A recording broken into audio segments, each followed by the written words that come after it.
平安。此时邀请你将你的手机关静音，或者是关机，让我们预备心来到圣殿当中，让我们能够一起来敬拜我们的神。你是否已经准备好了呢？让我们每个人都准备好，预备我们自己的安心，我们的心，让我们安静下来，让我们来等候我们的神。亲爱的主耶稣，我们感谢赞美你，感谢你让我们有这福分，能够成为你的儿女，也让我们此时能在圣殿当中，能够与你亲近，与你连结。主圣灵啊，就求你此时在这圣殿当中运行。主啊，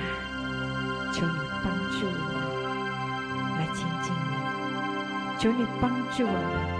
能够定睛在你的眼前。哈利路亚！主啊，我渴慕的来亲近你。主啊，我渴慕亲近你，就让你同心在这此时，让我们亲近你的主，渴慕你的主，来赞美你的主。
哈利路亚！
我等候你，我等候你主，我等候你，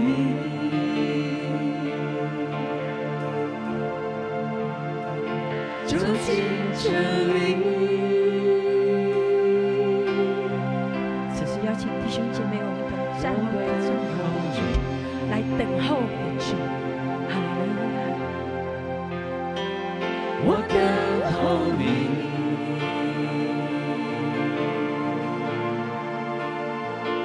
我等候你，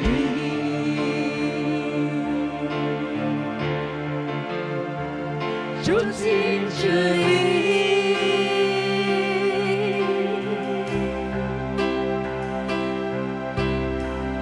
在这里等候你的同在，在这里等候你的同在，甩开那荣耀奖项，甩开那荣耀奖项，在这里等候你的同在，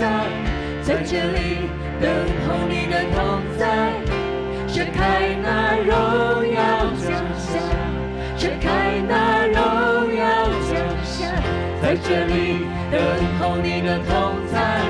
在这里等候你的同在，甩开那荣耀奖项，甩开那荣耀奖项，在这里等候你的同在，在这里等候你的同在，甩开那荣耀奖项，全然释放你宝贵生命，甩开那降下来，甩开那降下来，全然释放你宝贵生命，甩开那降下来，甩开那降下来，全然释放你宝贵生命，甩开那降下来，甩开那降下来。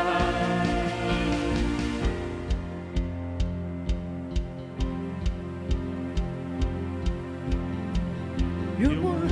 我们要更多，有你，我们要更多，有我们要更多，完全的找你，有我们要更多，有你，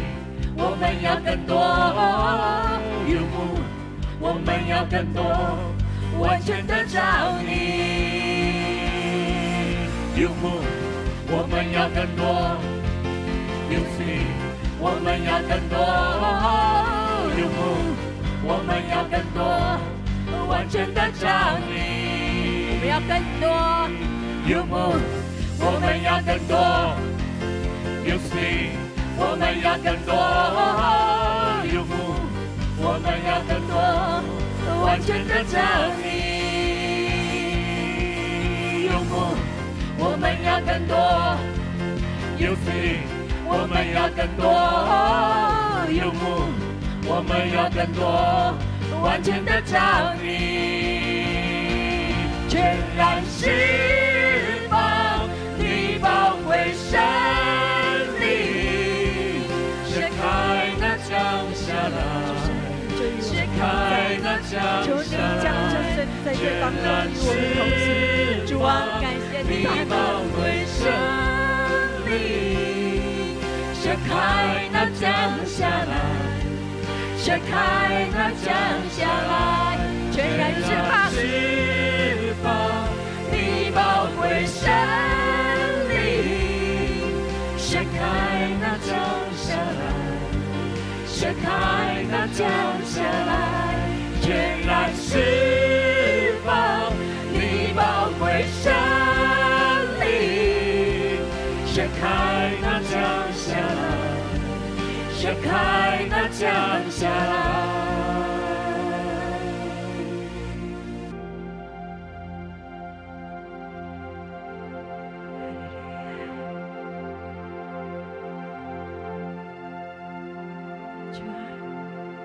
全然释放，你是圣灵在这当中，就求你降下你的恩典，降下你的圣灵与我们同在。我们感谢赞美你，我们感谢你。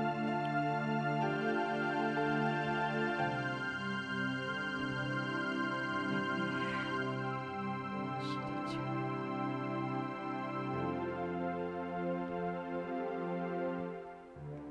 主耶稣，我们前来敬拜你，因为我们渴慕你。求你让我们能够贴近你的心。主啊，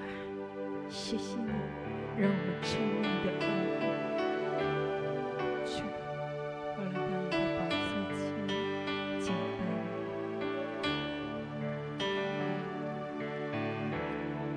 主，我前来敬拜你，我渴慕贴近你心，你赐我生命气息，称我为你的儿女。主，我前来敬拜你，让我的向你苏醒，献上我全人全心，愿成为馨香火祭。我未曾行前，你认识我，我手早为要荣耀你。主，你深知我每个意念，我降服自己，由你掌权。唯有你圣洁和公义，唯有你配得大赞美。你担当了我的罪，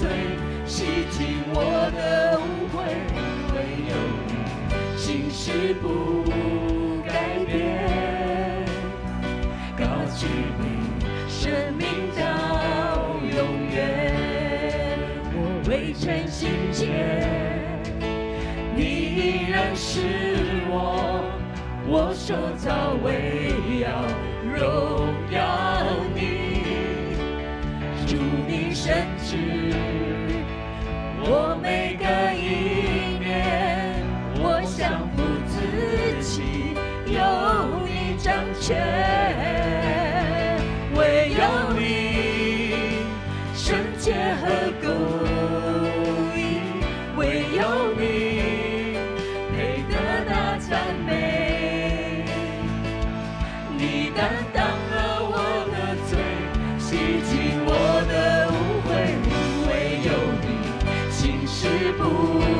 改变，高举你生命到永远。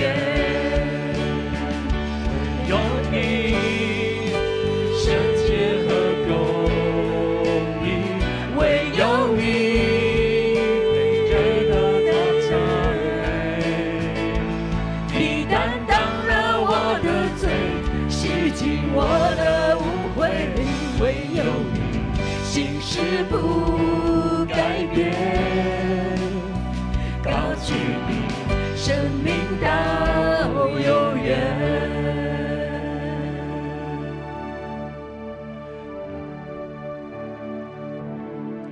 来到我主宝座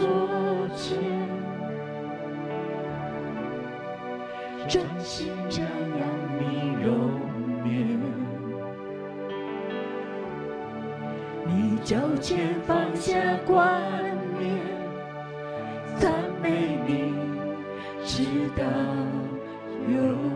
远。哈利路亚！主，我们感谢赞美你，因为你是荣美的主，你是荣美的神。阿门。感谢赞美你。哈利路亚！让我们一起来敬拜荣美的神。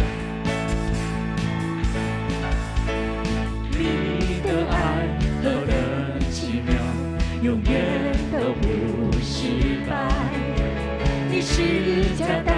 下怜悯在我心，因为天见而为天地，连心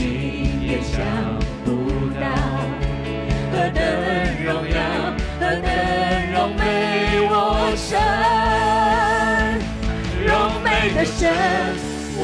爱你，荣美的神，我敬拜，荣美的神，我灵歌唱，荣美的神，我爱你，荣美的神，我敬拜，荣美的神，我灵歌唱。你的灵何等伟大，荣耀遍满全地，万物看见你大能的作为。你的尊贵何等荣美，触动我心歌唱，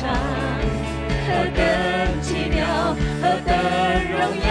我神，荣美的神，我爱你，荣美的神，我敬拜，荣美的神，我灵歌唱，荣美的神，我爱你，荣美的神，我敬拜，荣美的神，我灵歌唱，荣美的神，我爱你，荣美的神，我敬拜，荣美的神，我灵歌唱，荣美的神，我爱你，荣美的神，我敬拜，荣美的神，我灵歌唱。使我看见你的奇妙作为，你的爱掌权在我心，在世上无人能与你荣美相比。你使我看见你的奇妙作为，你的爱掌权在我心，在世上无人能与你荣美相比。使我看见你的奇妙作为，你的爱掌权在我心，在世上无人能与你荣美相比。荣美的神，我爱你，荣美的神，我敬拜，荣美的神，我灵歌唱，荣美的神，我爱你，荣美的神，我敬拜，荣美的神，我灵歌唱，我灵歌唱，我灵歌唱，我灵歌唱，荣美的神。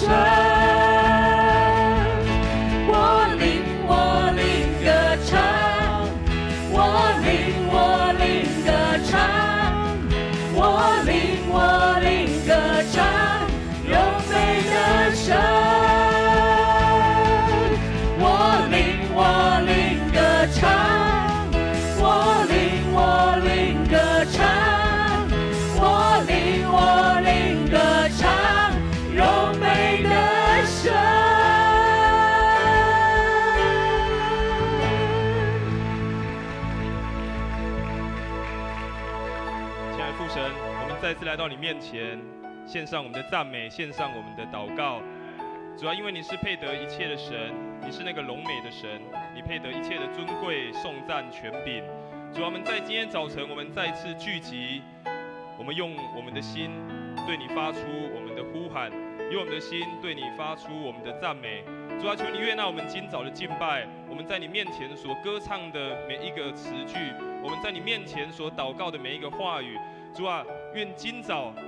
我们所做的一切都成为一个馨香的祭来到你的面前。主啊，愿你的灵就充满在我们今早的礼拜当中，从头到尾我们都可以享受与你同在的美好。将我们今早礼拜交托在主你的手中，也将每一个弟兄姐妹的心交在主你的手中。求主来对我们说话，感动我们，将新的亮光、新的启示就放在我们每一个人的心中。愿今早成为一个荣耀的敬拜，将一切的颂赞、荣耀都归给你。这时候我们一起用主你所教导我们的祷告文，我们一起来祷告。我们在天上的父，愿人都尊你的名为圣。愿你的国降临，愿你的旨意行在地上，如同行在天上。我们日用的饮食，今日赐给我们，免我们的债，如同我们免了人的债，不叫我们遇见试探，救我们脱离凶恶。因为国度、权柄、荣耀，全是你的，直到永远。阿们。各位弟兄姐妹，请坐。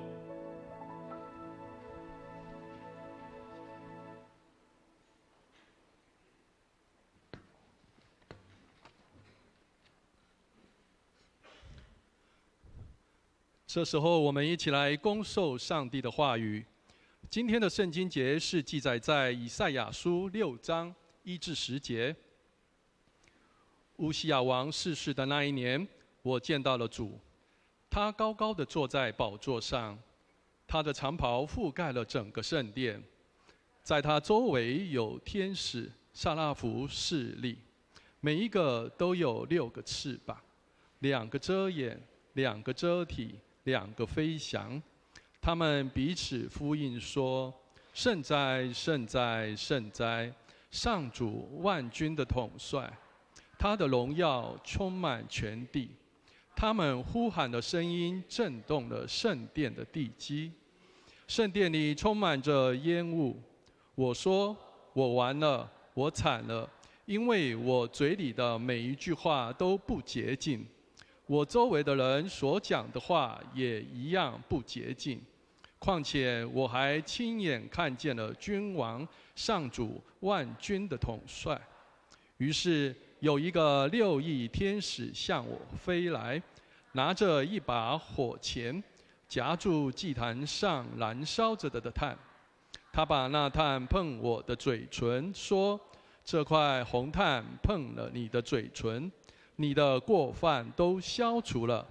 你的罪被赦免了。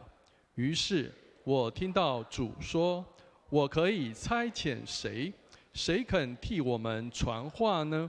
我回答说：我去，请差遣我。于是他差我去告诉他的子民说：你们听了又听，但是不明白；看了又看，但是不了解。接着他对我说：让这些人头脑糊涂，耳朵重听，眼目昏花，以至于看不见、听不懂、想不通，否则他们就会回心转意，归向我，而得到医治。圣经读到此。接下来，我们请夏令营同工来献诗。他们所要献的诗有2首，第一首是选择来赞美，第2首相信拥抱。献诗后，我们请曾牧师来证道。他所要传讲的讯息是：一起来礼拜系列2，我在做什么？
就像我应得着赞美在你镜中献上。我感谢你拯救的一切，赞叹是对你的回应。哦，海耶呀，长长的喜乐，哦，海耶呀，凡事要谢恩，哦，海耶呀，无数的祷告，哦，海耶呀，大声来宣告。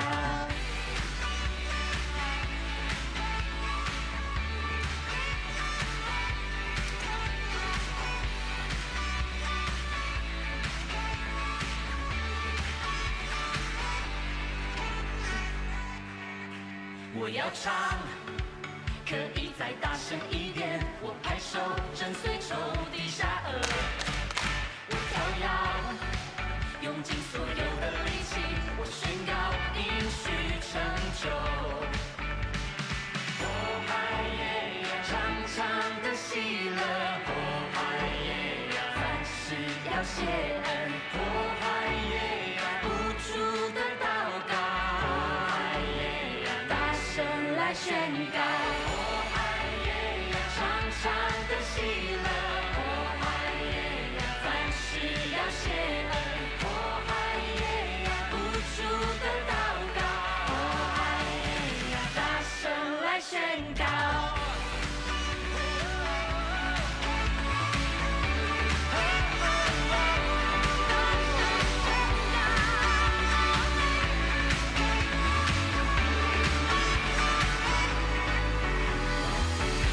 信心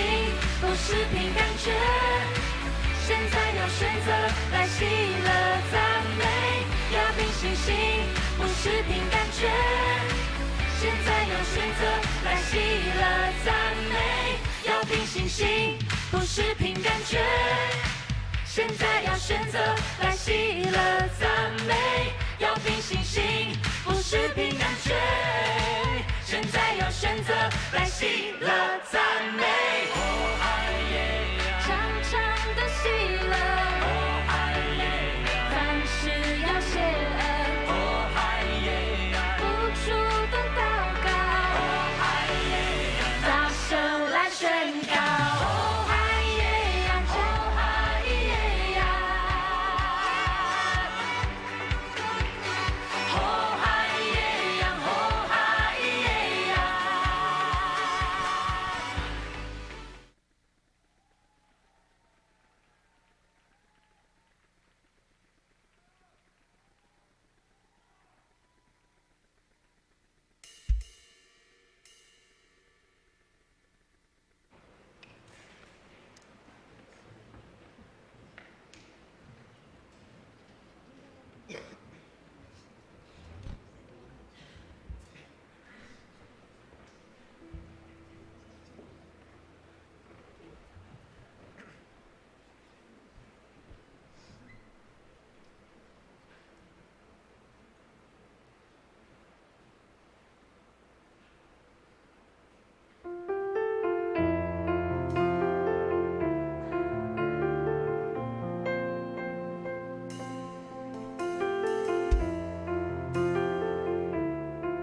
我们用热烈的掌声给我们这群夏令营同工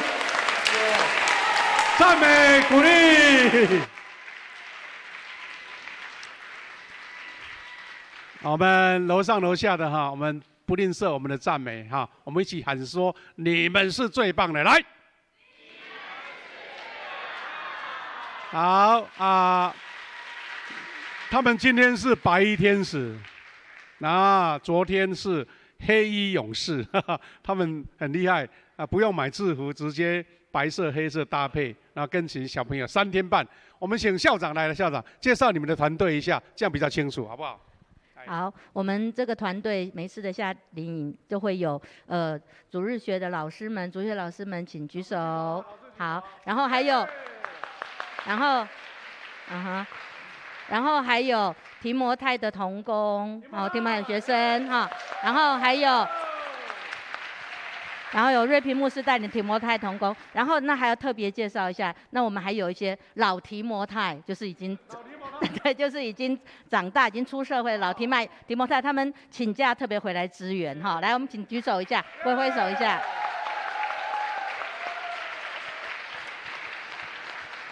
所以有老提摩太，也有一些资深美女哈、熟女，然后回来，然后也加进来一起支援我们有教会的姐妹们。我们请虽然你不是主日学老师，可是你是来支援的，请举手一下，那主动举手，对，挥手一下哈。好。最后还有那个以赛亚牧区的一些那些长者哈，他们就每天3天哦，连续3天，4、5、6 3天，然后听说是从前一天下午就开始准备那些100个人，将近100个人的餐点，然后为我们3天准备非常营养美味，孩子们都很期待的午餐，包括我们老师们哈。好，谢谢。好，我们感谢主了哈。我们这一次的夏令营一共3天半，而且是从早上7点。到晚上6点，那么同工还要到7点多哈，都没有间断尤其我们的提摩太牧区他们上个礼拜先去口碑教会、口皮教会练兵，全套走一次，然后这次回来哇，驾轻就熟，看他们都没有疲倦的脸色，表示说非常强、非常厉害了哈当中我们特别感谢我们的校长还有营长举手一下。营长，还有我们的郑牧师、师母，他们美好的领导，哈利路亚！感谢主哈！我是发现到我们在迎接50禧年的时候，从我们的夫妇团契，我们的这个以赛亚牧区，我们的松年，然后我们的青少年开始在动起来了，期待我们每一个环节都一起动起来在2年后迎接我们的50禧年哈。好我们等一下谢谢他们在离场的时候要放一个短片，他们这3天半的精彩的片段哈我们再次谢谢他们，好，谢谢，请回座，我们开始来播放影片，大家安静来欣赏哦。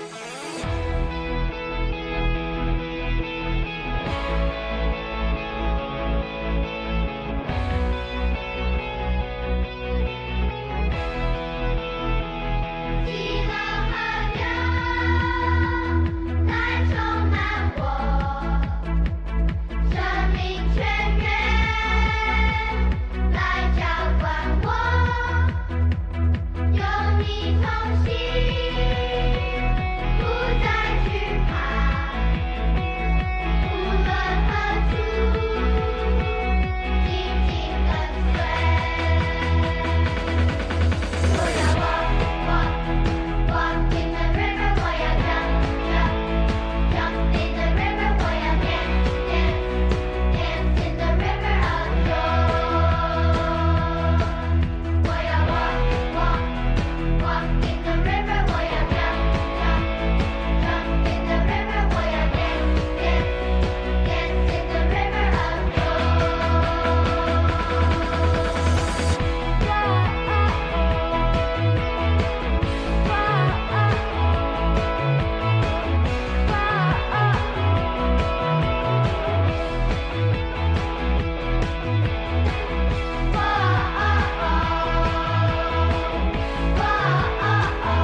之中，你伸出的手拉住我，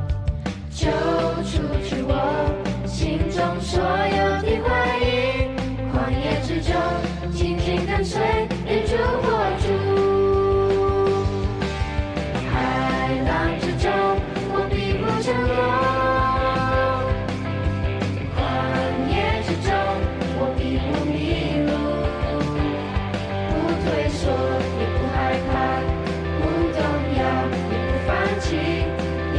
深信你应许不改变，困难之中我仍然在面，疑惑之中我仍然祷告，心在睡，你的信心要强壮，在你前进，我的生命在前面为我征战。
亲爱的弟兄姐妹，大家平安。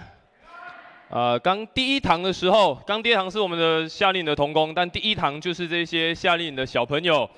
他们在这个地方来献诗，所以第一堂你错过的呢，可以回去看直播，看看这些孩子他们这3天在这个营队当中的成果。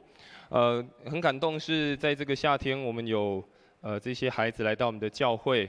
不论是我们原本自己的主日学的孩子，或者是从外面来没有接触过教会的孩子，在这个地方透过我们的同工们、我们的主日学老师，透过我们这些提摩太的年轻人，带领他们，让他们有一个，我想应该是个非常难忘的一个暑假，非常难忘的营队。那也刚牧师感谢过，但是我也要再一次的感谢，鼓励我们弟兄姐妹。我们看见我们的儿童开始动起来了，我们的青少年也动起来，特别这些青少年，我真的要鼓励他们。我们真的要好好鼓励他们。有些人他们要补习，早上7点来，然后5点一结束就说我要去补习了，然后隔天早上还是7点半就来。有些人要去学校要去报到，一报到完第一件事情就是赶快回来夏令营来开始参与服事。有些人有学校的作业，但是他宁愿先放下来参与在夏令营的服事。甚至刚刚校长又有说到，这些老师们、同工们，他们愿意放弃自己的特休、请假，然后不辞辛劳从遥远的地方回来，就是为了要一起完成这样的营队。所以，当我们看到我们的教会开始有不一样的活力，我们的教会开始有一些不一样的行动的时候，也鼓励我们的弟兄姐妹，不论我们在哪一个牧区，不论我们在哪一个小组，我们参与在什么样的服事，我们都一起思考。特别在我们教会要开始继续的往前进，要前进到50周年的时候，愿神帮助我们，让我们都一起尽心，一起投入在每一个教会的聚会、每一个侍奉当中，让我们同心合意，一起来建造我们的教会。愿上帝赐福我们的教会，也愿上帝在这赐福我们这群同工。愿上帝纪念你们在这几天所做的这一切。在我们开始今天的讲道之前，我们也再一次来做一个祷告。亲爱的父神，感谢你，让我们在今天早上我们再一次的聚集，让我们在这个时刻，我们可以来用一个热切渴慕的心来聆听你的话语。主要帮助我们透过你圣经的话语，你圣经的教导，再一次成为我们生命当中的鼓励，成为我们生命当中的帮助。愿你的话在今早来成为我们生命成长改变的动力，也让我们真实的渴慕，专注的聆听。将以下的时间全然交托仰望，祷告奉主耶稣的基督圣名来求，阿们。好，上个月有跟大家一起分享过，我们来礼拜，我们为什么来礼拜？我们来礼拜到底是要来参与些什么？我们为什么在每一个主日的时候，我们要花时间来到这个地方？但这个礼拜牧师要跟大家分享另外一个主题是，那既然我们每一个礼拜我们都来做礼拜，我们都来参与不同的聚会，那我们在参与这些聚会，我们在参与这些礼拜的时候，我们真实的清楚知道我们在做些什么吗？上个月在分享当中，我说到，当我还是国中生，我跟我的父母一起来教会做礼拜，每个礼拜天，我就提着一个布袋，布袋里面就装着圣经，装着圣诗，然后来做礼拜。那台上的牧师在讲什么呢？其实我现在也没有什么印象了，甚至他讲什么我也听不太懂。那这个旁边的人站起来，我就跟着站起来；啊，旁边人坐下，我就跟着坐下；啊，旁边人要奉献，我就跟着奉献，就这样。其实我也不大知道到底做礼拜要做些什么事情。或许我们每个礼拜天来参加聚会，每个礼拜天我们来参加主日的礼拜，我们也觉得习以为常了，就是前面一定要祷告，一定要唱敬拜赞美，一定要诗歌，然后我们要读圣经、听讲道、奉献，然后程序就一模一样，然后这个礼拜又过去了，那下个礼拜又来差不多的程序，那我们有没有认真的去思考，或者是认真的在想，我在礼拜当中，我在这些的程序当中，我到底有没有领受到什么事情，或者在这个程序当中，我有没有看见上帝特别的作为在其中？但在继续分享之前，牧师要先问大家有没有期待每个礼拜来教会做礼拜？大家迟疑了一下，第一堂很干脆，第一堂都好有好的，我想大家是一定很期待的。不仅是可以来到上帝的殿中一起来敬拜，更重要也可以来到教会当中跟你旁边的弟兄姐妹建立关系。但让我们再仔细想，在每一次我们来参加主日礼拜的时候，我们都做了哪些事情？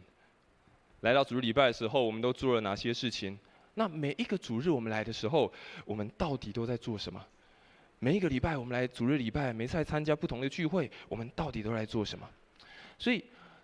在继续分享今天以赛亚的经文之前，我们现在一起来思考一件事情，就是我们为什么来做礼拜？我们为什么来做礼拜？对当时的我说，我国中的时候有一半是被我父母逼的，就我爸妈说你一定要去，就是你一定要礼拜天就一定要去做礼拜。然后那时候国中就乖乖的啊，就是提着圣经圣诗就跟着去啊，到底做什么也不知道啊。我不知道大家为什么会来做礼拜，或者是你来做礼拜到底是为了什么？所以我们先一起来想这件事情。我们也一起来分享我们为什么来做礼拜。第一件事情，我们来做礼拜是因为这是来自于上帝他亲自的邀请。我们为什么来这边敬拜？我们为什么来这边崇拜？在于很重要的是，因为这是上帝亲自的邀请。在出埃及记的第7章16节，当摩西受到上帝的呼召，要他去找法老，跟法老说：“法老让以色列百姓离开，我要带他们离开这个为奴之地，让他们到一个新的地方。”于是，上帝透过摩西要去跟法老说什么呢？说：“容我的百姓去，好在旷野侍奉我。到如今你还不听。”摩西讲了一个非常关键的事情，他说：“让我的百姓走，目的是为了要在旷野当中来侍奉他。”所以，照刚的经文我们来看，上帝主动的邀请，而且上帝主动的要他的百姓到旷野当中去侍奉他。摩西说，他们要到旷野去侍奉，或者我们说服侍，在那个圣经的原文当中，它所指的是敬拜。上帝要摩西把这一群原本生活在为奴的埃及之地，生活在他们非常熟悉的环境当中，再一次把他们拉出来，拉到一个地方可以去亲近敬拜上帝，把他们分别出来。每一个礼拜，我们从礼拜1到礼拜6，我们都在我们自己的生活当中，我们都在自己的忙碌当中。但是礼拜天，不要忘记，上帝亲自邀请我们到他的面前来敬拜他。来到教会来做礼拜，第一个很重要的目的，为什么来？是上帝邀请我们来，好让我们可以去敬拜他。当然，在旧约时代的敬拜，旧约时代不像我们现在有这样子这么好的设备、这么好的空间，有敬拜赞美，有这么好的灯光、音响、冷气。在旧约的时代，也不像我们现在有这么标准的一个礼拜的程序。当我们看出埃及记，我们就会发觉一件事情：上帝规定了非常多的律法，规定了非常多献祭的条件，规定了非常多他们应该要怎么做。但我们要先了解当时的背景是这样：以色列人要出埃及，进到一个新的环境，进到一个新的文化，进到迦南地，他们一定会遇到其他的信仰，遇到其他的宗教的价值观的挑战。所以，上帝才在那个当中制定了一个标准给他们，因为在此之前没有一个共同的标准。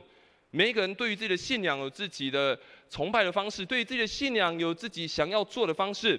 上帝为了让以色列人不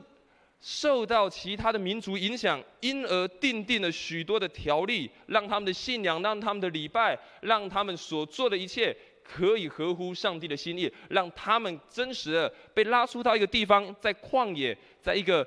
原本熟悉的地方，新的环境来敬拜他。所以第一个让我们清楚知道为什么来做礼拜，是来自于上帝亲自的邀请，好让我们可以敬拜，可以来崇拜他。第二件事情，我们为什么来做礼拜？第二件事情很重要的是，我们来做礼拜是因为上帝奇妙的作为。我们一起来做礼拜，是因为要一起来经历上帝奇妙的作为。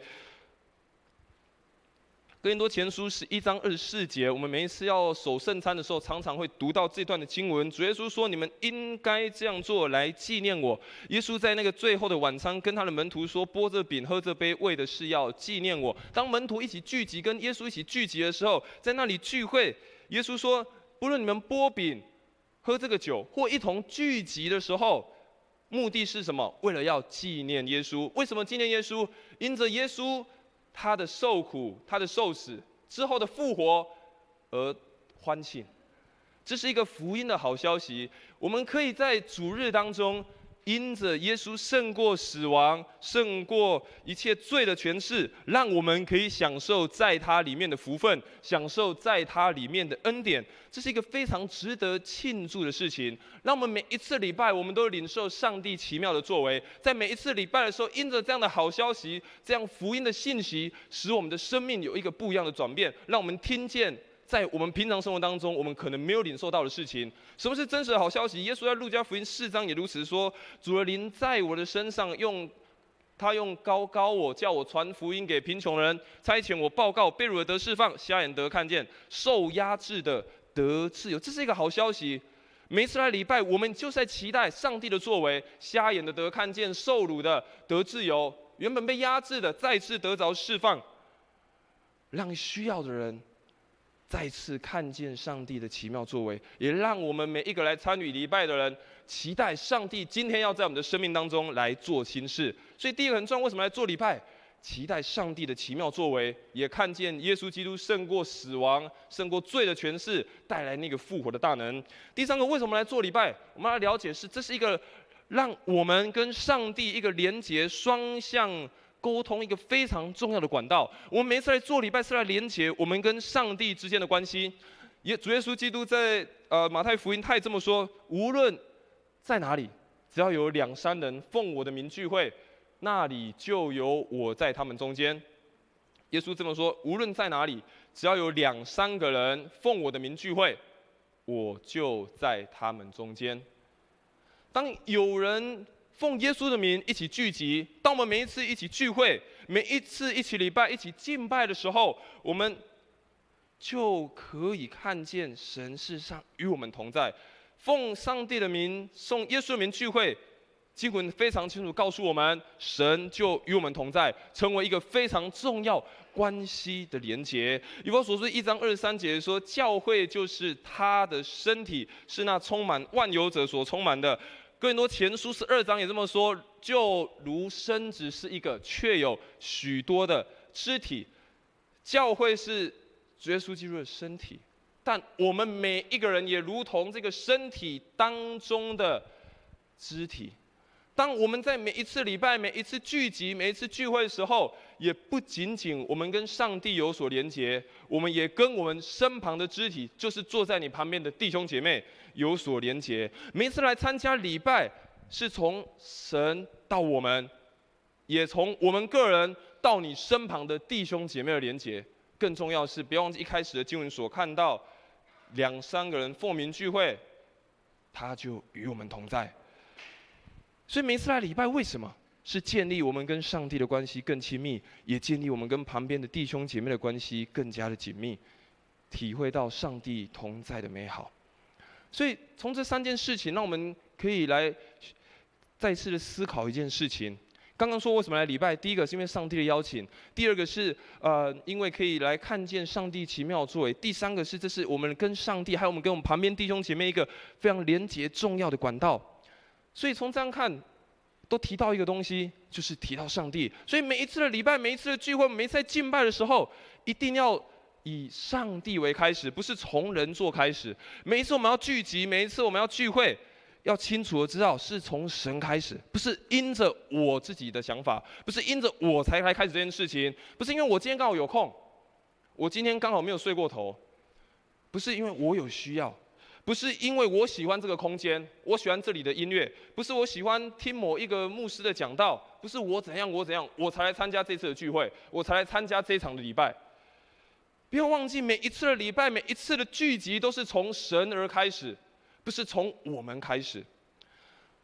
所以非常出名的宗教改革家马丁路德他也说，在敬拜中我们要做的事情不过是什么？我们亲爱的主耶稣基督自己透过他圣经对我们说话，而我们用祷告和赞美去回应他。所以在整个聚会当中，在整个礼拜当中，最重要的就是有神的同在，有上帝的话语同在，由他作为开始，由他作为我们每一次聚集，我们每一次在礼拜当中最重要的一件事情。所以我们可以这么说，我们每一次的礼拜，每一次的聚会，都是以上帝的话语成为我们的中心。每一次的聚集，每一次的聚会，甚至是每一个礼拜的程序，都是以上帝的话语作为中心，作为开始。我不知道大家有没有认真看过周报，还是大家只会看周报里面的报告，还是会跟我以前一样，就真的周报看完了会算奉献的钱有没有加错？如果你认真看周报，我们周报有程序，但是在每一个程序当中，还有3个标题，在程序当中还有3个标题，而这3个标题也恰恰再次的表明出，我们每一次的礼拜，我们每一次的聚集，都是以上帝的话语成为中心。如果我们看周报，你会发觉有3个标题，叫做静候上帝的话，里面可能包含了宣召，包含了赞美，包含了祈应，包含了祈祷。当然，我们第2堂礼拜我们没有祈应这个环节。第2部分你会看到有恭受上帝的话，我们刚刚一起读圣经，我们会有诗班或圣歌队，今天是夏令的同工来赞美，我们会有讲道的时间，我们会有祷告回应的时间，以及最后，如果我们看周报，有最后一个部分是应答上帝的话。我们会透过我们所听到上帝的话语，听到上帝的教导，我们会有回应的诗歌，我们会有公祷的时刻，我们会有奉献，会有报告，关心我们身旁的弟兄姐妹，最后受祝福、受差遣，回到我们个人自己的家中。所以，如果我们认真来看，我们每一个礼拜程序，每一个程序都是以上帝的话语为中心。所以，不要轻忽每一次的礼拜。不要轻忽每一个礼拜的程序，不要觉得这个程序好像就应该如此。圣经完就是一定会有人出来唱歌，唱歌完就一定要讲道了。不要轻忽每一个程序当中上帝的话语带下来的能力，不要轻忽每一个程序当中上帝的话语在当中的彰显。所以，我们要再一次的透过刚刚我们一起读的那个以赛亚的经文，以赛亚6章1到10节，我们也再一次来思考，到底在做礼拜这么多的程序。在做礼拜当中，这么多不同的段落，到底我们在做些什么？第一个，我们来看我们的礼拜的程序。第一个部分，我们都会看到叫做静候上帝的话。我们再次来看这一段的圣经，经文如此说：乌西雅王逝世的那一年，我见到了主，他高高的坐在宝座上，他的长袍覆盖了整个圣殿，在他周围有天使撒拉弗侍立，每一个都有6个翅膀。2个遮脸，2个遮体，2个飞翔，他们彼此呼应说：圣哉，圣哉，圣哉！上主万军的统帅，他的荣耀充满全地。从这样的经文，我们会发觉跟我们的礼拜的模式、礼拜的流程有一点点的类似。一开始，当以赛亚在他的生活的困顿当中，从他现实的生活来到上帝的面前，进到上帝的时候，他看见了上帝的同在，看见了上帝的荣耀。上帝呼召他，聚集他，来到他的面前，预备好要来敬拜，预备好要来朝见他。我们看到刚刚读的经文，说有上帝的使者撒拉弗在那个地方彼此呼应说：圣哉，圣哉，圣哉！上主万军的统帅，他的荣耀充满全地。我们就看见上帝的使者在做什么事情？大声的赞美，大声的尊荣这位坐在宝座上的君王。所以，当我们在礼拜的时候，一开始，我们为什么敬拜赞美？我们为什么祷告？我们为什么在这边要预备我们的心？如同先知以赛亚一样，一开始他预备好他自己，在那个地方看见上帝的荣光，于是他看见那些使者在那里大声的呼喊，大声的赞美，赞美这位神。而如果我们继续看刚刚的经文，以赛亚说：“我完了，我惨了，因为我嘴里的每一句话都不洁净，我周围人所讲的也一切不洁净。况且我还亲眼看见了君王上主万军的统帅。”在我们的每一次礼拜的第一个段落，我们还有一个祈祷，特别在第一堂礼拜的时候，在起因之后，还有另外一个段落的祈祷。而这个祈祷，我们从以赛亚的回应当中，我们看到他是一个认罪，来到上帝的面前，因着看见上帝的荣耀，反映出自己生命的不足，他在上帝面前再一次的恳求祷告，在上帝的面前再一次的祈求。而我们也看见上帝用那个派使者用炭火，让他的嘴唇再次洁净，让他再一次回到他生命原本的价值当中。而在这个第一个阶段，牧师要跟大家一起分享，特别我们每一次礼拜程序的这几个阶段的时候，有3件事情，牧师要提醒大家，我们也一起来学习。第一件事情，也是项目师常跟我们讲的，就是要提早预备心，让我们提早预备心，在这边安静等候上帝的同在，等候上帝的荣光的彰显。第二件事情，也让我们可以一起同心赞美神。当每一次我们前面台前有人在带敬拜赞美，在前面带祷告的时候，时常他也会邀请我们一起拍手，一起举手，一起大声的祷告。刚我们看见这些撒拉佛这些使者，他们也是一起彼此呼应，彼此赞美，在那里说：“圣哉，圣哉，万军的统帅，配得一切的颂赞，配得一切的赞美。”第三件事情，我们也要渴慕上帝的同在，我们也一起学习渴慕上帝的同在。所以在这个阶段当中，在我们每一次礼拜的程序，在前面的这个阶段，有3件事情可以让我们一起来思考，也让我们再次学习。第一件事情，让我们提早预备好，我们一起同心，一起来赞美上帝，也让我们有渴慕上帝的同在，渴慕上帝的荣耀再一次彰显在我们当中。所以诗篇100篇的诗人也这么说，他说：“当以称谢进入他的门，当赞美进入他的院，当感谢他，颂赞他的名。”以弗所书5章19节也这么说：“当用诗章、颂词、灵歌，彼此对说，口唱心和的赞美主。”所以，因为我们每一次来到礼拜前面，我们在一起在敬拜赞美，或前面在祷告的时候，都让我们可以口唱心和，都让我们在这个地方渴慕，预备好我们自己，在今天要领受上帝的话语，领受上帝奇妙的作为。所以，第二个，当我们礼拜继续下去，我们发现我们做第二件事情，我们一起读圣经，我们一起听讲道，我们一起祷告。接下来经文以赛亚他这么说：“于是我听到主说，我可以差遣谁？谁肯替我们传话呢？”于是以赛亚就听到了，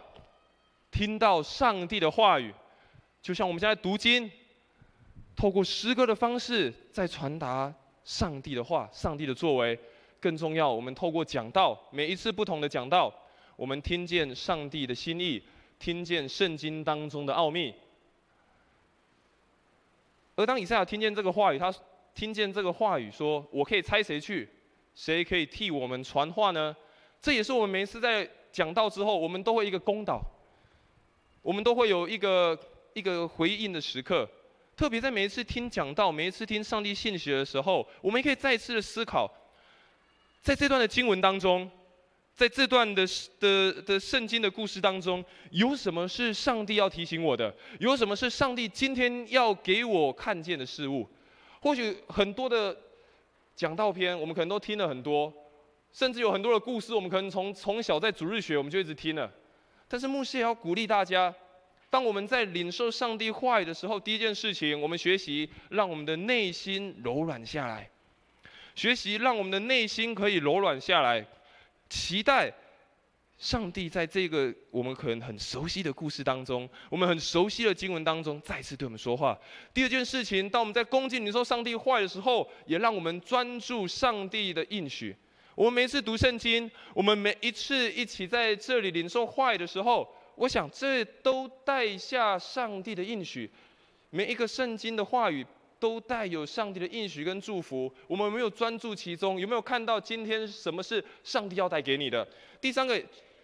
也让我们可以一起领受到新的亮光，让我们可以一起在这样的经文、在讲道当中，在上帝的话语当中，使我们的生命再次被开启，我们的眼界再次被打开，让我们的心也再次被打开，领受一个全新的亮光。所以在诗篇119篇15到18节，诗人如此说：我要默想你的训词，看重你的道路，我要在你的律例中自乐，我不忘记你的话，求你用厚恩待你的仆人，使我存活，我就遵守你的话。求你开我的眼睛，使我看出你律法中的奇妙。所以每次我们在礼拜的这些程序，读圣经、圣歌队的赞美、诗班的赞美、聆听讲道美，跟上帝祷告，神啊，开我的眼睛，开我的耳朵，让我看出你话语当中的奇妙，让我看出你话语当中要对我所说的。第二件事情，当我们礼拜要进入到比较后半段了，第二件事情，我们就会进到应答上帝的话语。我们继续看以赛亚的经文怎么说。他说：“我回答说，我去，请差遣我。于是他差我去，告诉他的子民说：你们听了又听，但是不明白；看了又看，但是不了解。接着他对我说：让这些人头脑糊涂，耳朵重听，眼目昏花，以至于看不见、听不懂、想不通，否则他们会回心转意，归向我，而得到医治。”当上帝问说谁肯为我去的时候，以赛亚如何回应？他说：“我去，请差遣我。”所以每次讲到后，我们会唱一首回应诗；每次讲到后，听完上帝的话语，我们会唱一首回应诗。我们会一起公祷，我们也会有奉献的时刻。这个奉献也绝对不是只有奉献金钱而已。这个奉献也绝不是只有奉献金钱而已，这个奉献也代表我们奉献的是我们每一个人的心智，奉献的是我们每一个人自己的生命。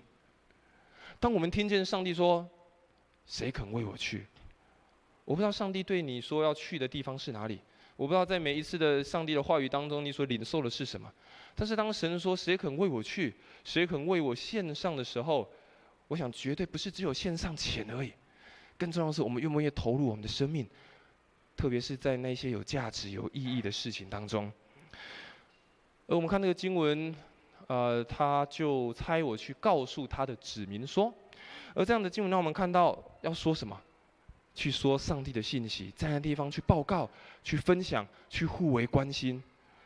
在那个当中也领受上帝的祝福，上帝差遣他，上帝让他去到一个他该去的地方，去分享上帝应该他要去的，他要分享的话语。所以在应答上帝的话，每次在礼拜的这个程序当中，有3件事情也让我们去思考。第一件事情就是让我们透过我们的奉献，透过我们的祷告，透过我们的回应诗，让我们去回应上帝的恩典。第二件事情，每一次的报告，绝对不是就是周报的这些文字，然后教会的一些事工，好像如果不是我的牧区，不是我的小组，或跟我比较没有关系的事工，我就不需要关心。每次的报告一个非常重要的事情，是让我们的肢体可以互相的关怀，让我们知道我们的教会要往哪里去，让我们知道我们的教会当中有什么需要关心的，让我们知道我们的教会当中有哪些肢体是我们可以为他祷告的。还有一个很重要的是，最后就是我们领受祝福、受差遣。当我们在整个礼拜所有的程序当中，当我们都浸泡在上帝的话语当中之后，我们最后再次领受祝福，带着上帝的大能，带着上帝话语的能力，被差遣出去，回到我们个人的家中，回到我们的工作岗位当中，回到我们原有的生活当中。所以愿我们每一个人在每一次主日礼拜，我们也都向神回应说：神啊，我今天来参加礼拜，我来参加一场聚会，但神，今天结束后，我能为你做什么？神啊，我今天来参加礼拜，我参加一场聚会，我今天来敬拜你，但今天结束后，我能为你做什么？让我们学习把这样礼拜的态度、敬拜的态度也放到我们的生命当中，不是只有礼拜天主日，然后就很热切、很渴慕，然后在那边敬拜赞美，然后只有在这个场合当中，而是把我们这样对上帝的敬拜的态度、这样礼拜的态度也带回到我们的生活，带回到我们的生命当中，问神：神，我可以为你做些什么？所以最后，牧师要分享。当然，礼拜是一场透过各种仪式、各种程序跟上帝建立关系的一场盛会。每一次的礼拜，每一次的聚集，我们在那边敬拜，都是透过不同的仪式、透过不同的礼仪、不同的程序，我们在这里跟上帝建立关系。但是，参加每一次的礼拜，每一次当你愿意花时间、分别时间来这里的时候，我们要晓得，这是我们每一个人自己对上帝的回应。以上帝为我们礼拜的开始，以我们敬拜的开始，也以我们每一次的礼拜的中心。每一次来，让我们抱持这样的心态：神，这是我对你的回应，所以我来到你当中。神，愿今天你的话语也再次成为我的中心。神的话语成为在今天礼拜当中我与你亲近的开始。当我们越来越清楚知道我为什么做礼拜，我做礼拜到底为了什么，这些程序到底对我有什么意义的时候，更能借着每一次的礼拜，每一次我们来聚会，来清楚而且真实的体验到上帝话语的同在。所以让我们真实的知道，礼拜绝对不是程序，礼拜绝对不是一成不变，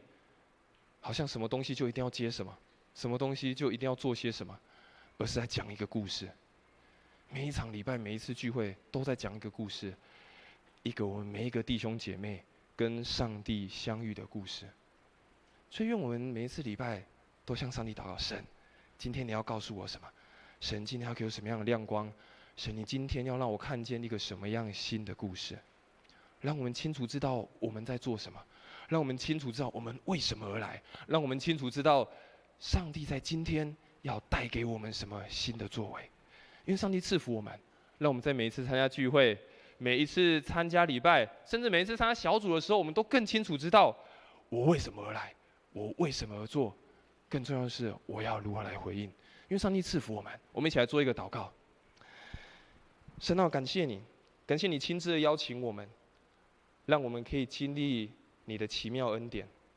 也让我们可以建立与你美好的关系，也与我们身旁的弟兄姐妹建立美好的关系。主要让我们真的对你有一个热切渴慕的心，让我们愿意喜爱来到你的圣殿当中，来向你歌唱，来向你敬拜，来向你发出我们生命当中的颂赞。主啊，感谢你，让我们也在每一次的礼拜、每一次的聚会当中发出我们生命的回应，说：主，我能为你做什么？主，在今天的礼拜当中，你要对我谱写出什么样的故事？愿神帮助我们，让我们渴慕在每一次的聚会与你亲近的时刻。向你献上我们满心的感谢，这是我们的祷告，奉主耶稣基督的圣名来求，阿们。我们来唱一首回应的诗歌，这首诗歌叫做《爱中相遇》，我们一起坐着唱就好。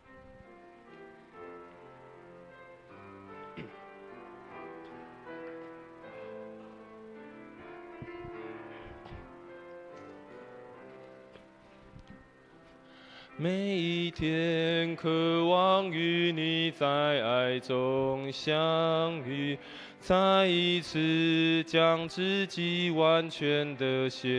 给你，唯有你是我的喜乐和力量，我甘愿舍弃一切跟随你。每一天上当作火祭，以清洁的心单单侍奉你，愿你旨意成全在我的生命里，求圣灵更新掌管我，将我全人献上，将我全人献上当作火祭，以清洁的心单单侍奉你，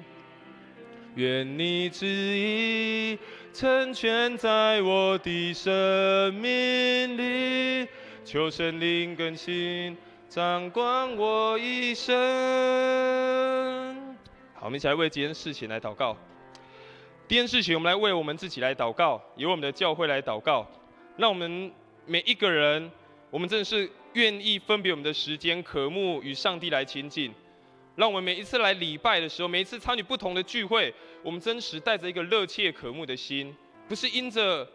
我自己的需要，不是因着我刚好有空，而是真的我们都被神而感动，愿意来到他的面前，向他发出我们的热情，发出我们的赞美，发出我们的感谢。愿神来调整我们的眼光，来调整我们的心，让我们渴慕每一次来到他面前的机会，也为我们的教会来祷告，求神也来不断的更新我们的教会，让我们在每一次的聚会，每一次教会有活动，每一次的事工，每一次的礼拜的时候，就求神的灵就运行在这个当中，让每一个人真的真实的感受到有上帝的同在，真实的感受到上帝话语的大能。我们也为了你所知道，或是在周报当中你所看到有需要弟兄姐妹来祷告，不论是身体病痛的，或者是心灵忧伤的，都求神来帮助，都求神来给他们安慰。我们一起开口为这些事情，我们一起开口来祷告。主啊，我们感谢你是在我们的同在当中，主啊，帮助我们在我们的时候，主啊，帮助我们，让我们在这样的时候，主啊，我们谢谢你，让我们的教会在这个地方一起来服侍，一起来鼓励。主啊，我们感谢你，让我们在这里帮助我们。主啊，谢谢你是在我们的同在当中带领我们，在我们的看顾当中，谢谢你是在，主啊，谢谢你是在，感谢你是在当中，主啊，谢谢你是在同在，感谢你是在我们的同在是同在。亲爱的父神，我们在这的面前向你献上我们的祷告，主啊，让我们真实的渴慕来到你的面前，让我们真的是爱慕来到你的圣殿，因为在这个地方，主，我们看见你的同在，在这个地方我们看见你的荣耀就来彰显。主啊，这个地方我们也知道有你生命的话语在当中，在这个地方印着你的话语，我们的生命得着改变；印着你的话语，我们的生命得着鼓励；在印着你的话语，我们的生命再次得着从你来的平安以及喜乐。主啊，帮助我们每一个弟兄姐妹，我们真的热切的渴慕，也让我们在每一次来做礼拜、每一次聚会的时候，让我们清楚的知道，让我们真实的知道，我们来礼拜的意义是什么，我们是为了什么而来。主啊，我们知道，也让在每一次礼拜的时候，也让我们发出我们内心的呼喊、内心的呼求，说：主啊，我们每一次来礼拜，求你对我们说话；主啊，我们每一次来聚会，求你发出你的亮光；主啊，也告诉我们，我们可以为你做什么，我们如何来回应你放在我们生命当中的呼召。主啊，这个时候我们也为了我们教会当中需要弟兄姐妹，我们来祷告。主啊，不论是在生病当中，在肉体的病痛当中，或者是心灵忧伤、心灵软弱，主啊，求你来安慰他们，来医治他们。求你用你完全的爱，使他们感受到主你的美好，让他们再次领受到主你的恩典，让他们从软弱当中再一次成为刚强，让他们再次得着从你属天而来的力量。主啊，求你帮助他们，也再次将我们的教会交在主你的手中。主，让我们的教会真的愿意看重来敬拜你的时间，愿意看重来与你亲近的时间，让我们的教会是一个以与你亲近，是一个以敬拜为首要为中心的教会。主啊，祝福我们的教会，也祝福每一个弟兄姐妹。这是我们的祷告，奉主耶稣基督的圣名来求，阿们。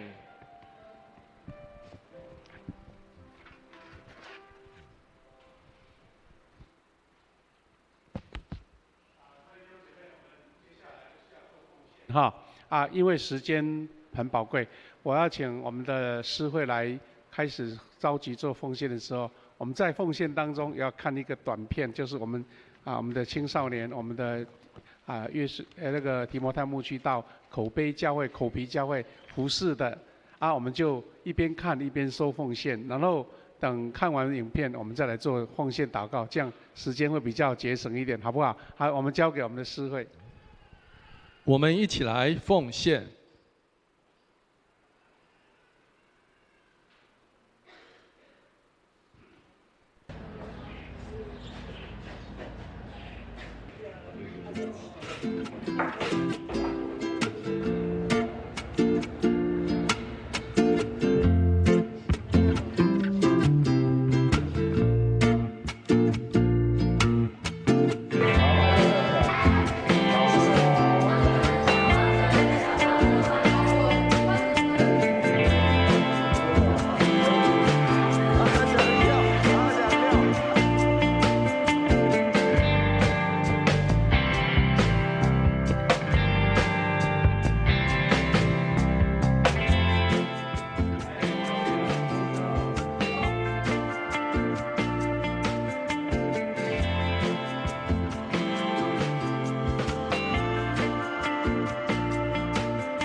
我们一起起立来唱奉献的诗歌。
弟兄姐妹，请坐。我们一起来攻读本月金句，请看周报最后面。我们用华语，请。唯独从上头来的智慧，先是清洁，后是和平，温良柔顺，满有怜悯，多结善果，没有偏见，没有假冒。雅各书3章17节。我们一起来看报告。下周是由刘立仁牧师来主理，施礼是林佩妮执事。其他服事同工与奉献和聚会讯息，请自己来参阅。这时候我们来看肢体交通。第一项，主日学，我是 EQ 小主人夏令营，为期3天半，今日举行结业式，并于2堂礼拜中献诗。呈现学习成果，愿上帝赐福51位参加的小朋友，24位为社区学童，领受福音种子，并学得情绪管理的智慧。第二小项，感谢全体教师同工的辛劳。本会主日学夏令营得到主日学老师提摩太牧区以及以赛亚牧区主日爱餐侍奉团队幕前幕后共51位同工的热情参与。愿上帝悦纳大家的委身服事。第二点，本会定今日召开7月份定期小会。第三点，本会定8月11日社教48周年举行圣礼典，请预受洗者于今天完成报名。第四点，本会预定9月8日起推动第7期幸福小组。实施的期程，还有筹组幸福小组的说明，请大家自己来参阅。第5点，请各幸福小组副长于7月28日前确定组员名单，并向秀婉干事登记报名，预备参加8月4号、11、18 3个主日下午2点半到5点举办的大使命学校幸福密训。第6点，本会定于7月27举办心灵关怀的讲座，是上午的9点到12点。那我们会邀请到台湾神学院张雅慧博士专讲情绪共舞与心灵读经，并邀本会的圣歌队来献诗。那鼓励本会的牧区小组各阶层侍奉的同工兄弟姐妹能够踊跃来报名。那我们会准备讲义及午餐的便当。请于7月22前向办公室登记，或透过电梯海报 QR Code 网上来报名。第7点，本会与华人民主书院合办自由与记忆的主题影展，在8月3号的上午9点半，在3楼的副堂由松年团契承办，欢迎以赛亚牧区及会友踊跃来参观。第8点，第1小项，下主日7月28日为文字事工的侍奉主日。本中会12时，教会刘立仁牧师受派，将代表公报社前来本会主日正道及请安，请兄姐一起关心代祷，并踊跃为该社之文字事工来奉献。接下来，我们请夏牧师来做补充报告。各位兄姐，我来做补充哈。第一个就是为什么这个受洗要在今天报名，是为了我们要办学道班哈，有一些基础课程啊，所以今天如果能够报进来，那我们就很容易来安排这些要受洗的弟兄姐妹能够有一个课程了解信仰哈。第二个就是我们请看那个投影片好不好？我们投影片里面有看到这个专题讲说为什么要报名呢？因为我们需要准备讲义啦哈，还有我们的，因为到结束的时候已经中午了，所以要有那个便当哈，要有便当哈所以这个请大家如果要参加，除了我们的圣歌队要参加献诗，我们的松年他们本来聚会就参加以外，其他的弟兄姐妹欢迎你来签名，在楼下的办公室哈签名这样子。那再来就是我们上个礼拜有举办那个幸福农场，有没有那个中途之家他们的一个各样食品的一个义卖哈？那我看到很多弟兄姐妹觉得那么这个产品不错，想要再订他们我们在楼下有一个这个订购表他们可以因为要冷冻嘛，所以他会在礼拜六或是之前来送来礼拜天就可以拿。如果你还有兴趣要支持他们这个事工，可以要用订的，然后他们送货过来会有保存冷藏就对了哈。那这边还有一个报告，就是张雅慧教授之外，就是我们这个自由与记忆影展，昨天晚上我们在青少年的牧区他们那边那个放映第一个片子，那在8月3号要在松年团契的时间来播放哈。那这个影片就是比较有思考跟讨论的议题啦哈。那个退潮坐在岸边，可能这个名字没有什么特别的概念，其实他在讲有关原住民他们的文化，还有他们的生活变迁的问题欢迎大家来。应该是9点就开始了，时间有一点错误哈，9点就要开始，因为后面还有一个对谈一个对谈。那8月3号早上再来就是我们的手抄圣经的，感谢主，我们教会的弟兄姐妹很热情了哈，已经61个人报名了。那为了要这个手册大家来得及抄写我们尽量在7月底以前来完成报名，那帮你购买这些书那之后呢，如果你还想要写，可能要自己到办公那个教会公报去买，这样我们的办公室才不会很多事情没有办法配合所以如果要参加的，赶快在这2个礼拜把它报名完毕就是我们的圣经抄写那另外还有一个就是我们的松年团契举办一个50喜年的一个这个阿公阿嬷时代的存钱筒叫做梦中族存钱筒如果你觉得这个阿公阿嬷的那个时代老产品你想要留下来当纪念也不错。当然就是要让你存钱来配合我们50喜年的事工如果奉献那些硬币呢，到时候在2026年的时候拿出来做奉献这样就慢慢存这样子有零钱。我们在楼下公布栏有贴上这个照片有四种选择啦，就是这个这个竹子刻磨的非常漂亮，而且写上恩典的字句你可以在楼下，如果你愿意参与的话就是一个桶150块那个制作费如果大家有兴趣，可以配合我们的松年来制作了他们要一个时间，应该到7月底能够登记完，然后他们就要请厂商来帮忙制作，还要刻字欢迎大家参加。那另外这边还有一个消息也让大家带到我们在几年前在我们教会当传道的徐雅茹传道，有没有印象？徐雅茹传道他在8月4号要在新庄教会举行这个就职礼拜他是教育牧师了我们也为徐雅茹牧师他在那边的服事来做代祷那最后牧师要再做一次回应了我们的曾牧师呢这2个月讲了很重要的那个礼拜的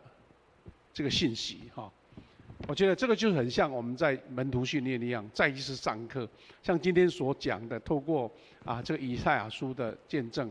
那期待我们弟兄姐妹也能够从里面得到很多的激励跟学习哈。那我们教会有一个很特别的现象，就是说我们做礼拜的参加的人数哈，它的范畴很大，range很大，可能今天的人数跟下个礼拜参加的人数最多可以差到100个，就是说有100个人突然间就不见了，这个礼拜没来啊。那这个现象可能跟我们教会弟兄姐妹的个人的生活跟我们的工作哈，或是我们的假日有关呐。不过我希望透过今天曾牧师所跟我们提醒的，其实他做礼拜不是好像一个消费者，今天我不买明天我再买，不是这个意思，是因为神呼召你来敬拜他。要把恩典跟福气赐给你。所以你不能想说，今天我要，明天我不要，是因为我要把握住渴慕迎见神哈。所以我们在周报有报告说，我们也一起关心呐。刚刚不是主题有讲到说，礼拜就是我们跟神的关系，而且还有一个很重要，就是你跟旁边弟兄姐妹的关系。所以我很期待，如果看到我们弟兄姐妹这个礼拜没有看见，上个礼拜没有看见，也许你可以关心他，打电话给他。今天早上我看到有一位第一堂礼拜有一位姐妹来参加礼拜，前2个礼拜都是她儿子来，那我就很好奇说，你们都是最早来教会的啦，为什么现在只儿子来呢？一问才知道说他妈妈去手术那个白内障，那我们就知道他的原因啦，我们就可以关心哈。所以这点牧师比较啰嗦了，特别提醒一下，这个是我们教会重要的一个属灵的教导哈。期待大家不会因为自己的情绪或者自己的喜好做礼拜，好像有来没来都没什么关系。其实我们第一次不来，你会有一点怪怪的；第2次不来，就觉得习惯了，到最后干脆不来了。那其实这个恩典跟祝福你白白的失去了。所以为什么我要从开始做礼拜到结束祝福，它都有一个非常重要的流程，就像以赛亚书6章所记载的一样期待大家一起鼓励好，那我们的这个小会员要等一下要跟我们的主日学校的同工老师来一起来勉励，然后之后再开小会我今天有看到我们有几位新朋友，我手上拿到的就是新朋友罗巧媛、陈继安、蔡月玲在哪边来在哪边？来欢迎你，拍手，欢迎你！欢迎你来，谢谢你们来参加礼拜我们的新朋友都特别热情我们以前青少年有新朋友来还要抱一下，拥抱一下你现在可能比较客气了啦感谢主谢谢。这个是陈继安跟蔡月玲嘛，对不对？是不是？对巧媛呢？来，巧媛在这边，来也欢迎一下。还有一个漏掉了，来，巧媛欢迎他。欢迎欢迎。好暑假炎热的天气，听说再来这个礼拜要迎接台风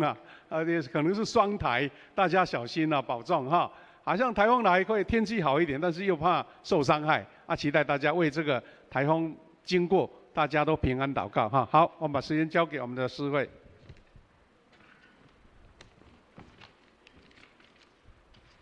我们一起起立来吟颂龙的诗歌，我的神，我的王啊！吟诗后，我们请夏牧师来祝祷。真。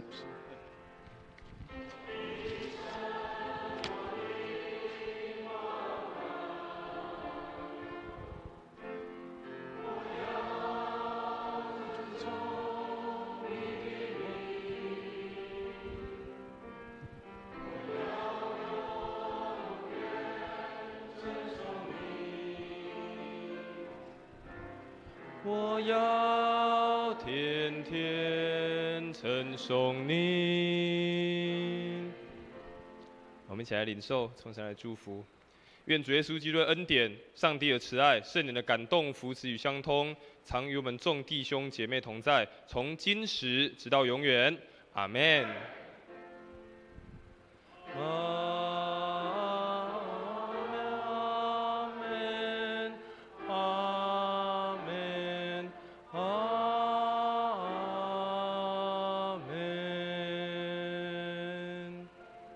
大家请坐，来默祷，闭会。